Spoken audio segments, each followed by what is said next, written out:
दो दो मेला नित भरे, पूजे दो दो थोर।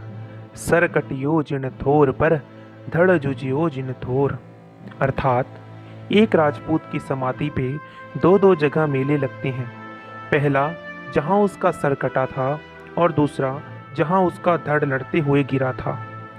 राजपूताना वीरों की भूमि है। यहाँ ऐसा कोई गांव नहीं जिस पर राजपूती खून न बहा हो, जहाँ किसी जुझार का देवालय ना हो, जहाँ कोई युद्ध ना हुआ हो। भारत में बाहरी आक्रमणकारियों को रोकने के लिए लाखों राजपूत योद्धाओं ने अपना खून बहाया।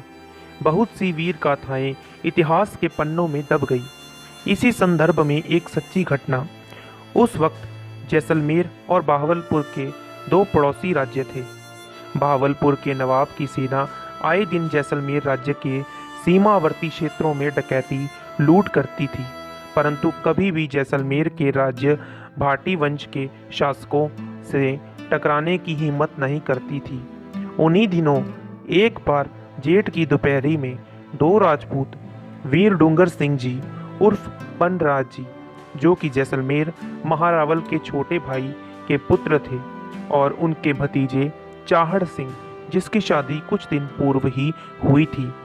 दोनों वीर जैसलमेर भावलपुर की सीमा से कुछ दूरी पर तालाब में स्नान कर रहे थे। तभी अचानक बहुत जोर से शोर सुनाई दिया और कन्याओं के चिल्लाने की आवाज आई। उन्होंने देखा भावलपुर के नवाब की सेना की एक टुकड़ी जैसलमेर रियासत के ही ब्राह्मणों के गांव काठाड़ी से लूटपाट कर अपने ऊंटों पर लूटा हुआ सामान और साथ में गायें ब्राह्मणों की औरतों को अपहरण कर जबरदस्ती ले जा रहे हैं। तभी डूंगर सिर्फ उर्फ पनराज जी ने भतीजे चाहड़ सिंह को कहा कि तुम जैसलमेर जाओ और वहां महारावल से सेना ले आओ, तब तक मैं इन्हें यहाँ रोकता हूँ। लेकिन चाहड़ समझ गए थे कि काका जी कुछ दिन पूर्व विवाह होने के कारण उन्हें भेज रहे हैं।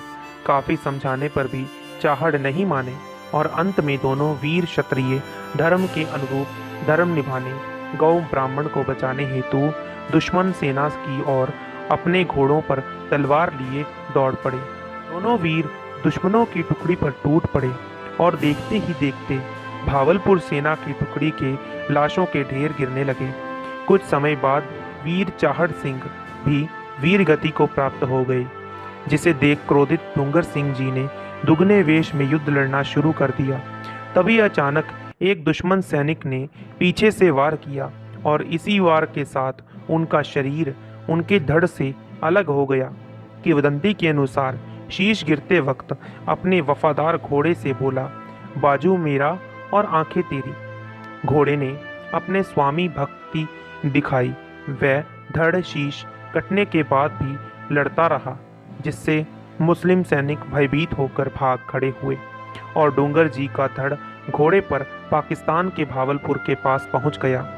तब लोग भावलपुर नवाब के पास पहुंचे और कहा कि एक बिना मुंड आदमी भावलपुर की तरफ उनकी टुकड़ी को खत्म कर गांव की गांव तबाह कर जैसलमेर से आ रहा है। भावलपुर जो कि पाकिस्तान में है, जहां डूंगर सिंह भाटी जी का धड़ गिरा, वहां इस योद्धा को मुंडा पीर कहा जाता है।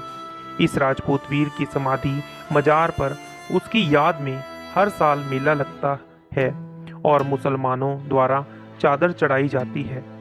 वहीं दूसरी ओर भारत के जैसलमेर का मोकला गांव है, जहां उनका सिर कट कर गिरा, उसे डूंगर पीर कहा जाता है।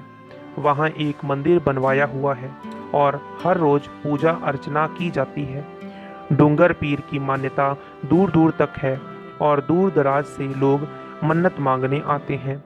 शत शत नमन गौ ब्राह्मण धर्म रक्षक वीर योद्धा डूंगर सिंह जी भाटी को। तो धन्यवाद। अगर आपको हमारी ये जानकारी पसंद आए तो कृपया चैनल को सब्सक्राइब करें और वीडियो को शेयर जरूर कर दें, ताकि हमारा ये उद्देश्य पूर्ण हो सके और राजपूताना का इतिहास हर जगह पहुंच सके। जय हिंद, जय मां भवानी।